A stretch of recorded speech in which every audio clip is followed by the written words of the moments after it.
Walls will come down. I want to share with you some more prophetic revelation the Lord has given to me recently. About a month ago, he spoke to me in the middle of worship and said there's confusion in the enemy's camp. Posted a video about that as well. Shortly after that, he started to say it's time to shout. And now he is saying that walls will come down. This represents the finalization of the enemy. The fortress that they built, thinking that it would protect them from all the evil that they've done, it's not going to last. See, it started 3 years ago when I started to get very frustrated that all these influencers in the realms of society were bad examples. Church, government, media, entertainment, family, education, medicine, corruption from the top down in all of them. I said, Lord, is this going to last? Is this going to continue to go on? And it was revealed to me that the sins of the Amorites had not yet reached its fullest measure, but it was getting close to it. There's other videos about sin reaching its fullest measure on my page. I thought, okay, then that means you're going to do something about this, Lord. It was revealed that first he was going to let his light shine on the land. Purposes for his light to shine was to expose everything on the land. And in the midst of that exposure, it would create a choice for people to do what is right or to do what is wrong. Walk the way of Paul, who was exposed by the light but then repented and did right, or to walk the way of Judas, who was exposed at the Last Supper and yet still did what was wrong. You see, when something is exposed, it means the person that is in that exposure is no longer by themselves in the shadows or in the dark.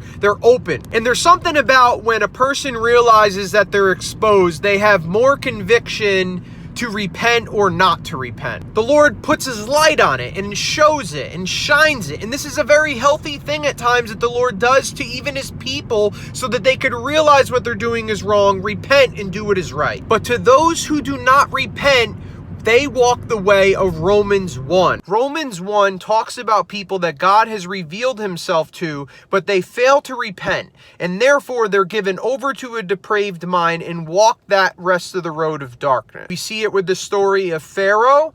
All the plagues happened. God showed him that he is who he is. And Pharaoh walked right into the trap of the Red Sea because he had a depraved mind from rejecting God. We see it in the story of Saul, who continued to reject God, even to the point where he would consult from a median psychic lady in the land. We see it with Judas, who ended up killing himself. Full circle now. Towards the end of this depraved mind, confusion in their camp starts to manifest. Which brings me to my last point in the story of Joshua. Before the walls of Jericho fell down, Joshua sent a couple spies into the land, and the prostitute Rahab, who was there, told the spies that there's so much fear in their land and they're all scared of the Israelites. It says that their courage has been taken from them and they have none left. It's really cool because Joshua says, be strong and courageous. It's almost like Joshua knew that their courage was taken, and therefore more of their courage that they did have was then transferred over to them before they went into the land. God told them that Jericho would fall and that God would give them that land, and indeed it happened. I believe that after the finalization of all of this evil being taken down, we will see a massive move of God. The glory of the Lord will go forth, and it will be such an amazing thing. Fall of Saul, rise of David. There will be a transfer of leadership. We'll see David's rise. We'll see Saul's fall. We'll see a transfer of wealth from the poor to the rich. We'll see bad laws flip to good law. We'll see more organic medicines being pushed instead of the ones that they push now. In the education realm, we'll see God back in schools, and we'll see projects like the 1776 project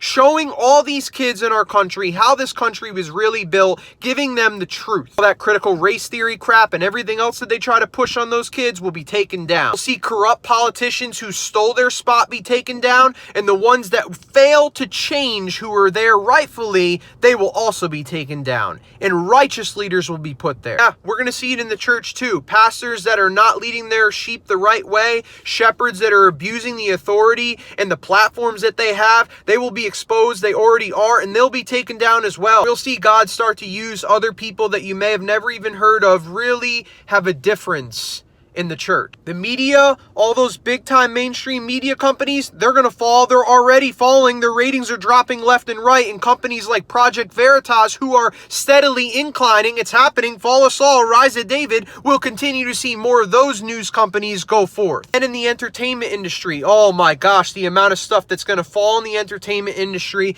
No one's going to pay attention to them anymore. Disney, all this crap music that comes out, it's going to be done away with, and other people that give positive entertainment will be put up. It is time to get right with the Lord. It has been time, because the Lord wants to use you. The Lord wants to speak prophetically through you, wants to perform miracles through you, because he's a great God who wants to use his children to do his will here on earth as it is in heaven. Stay tuned.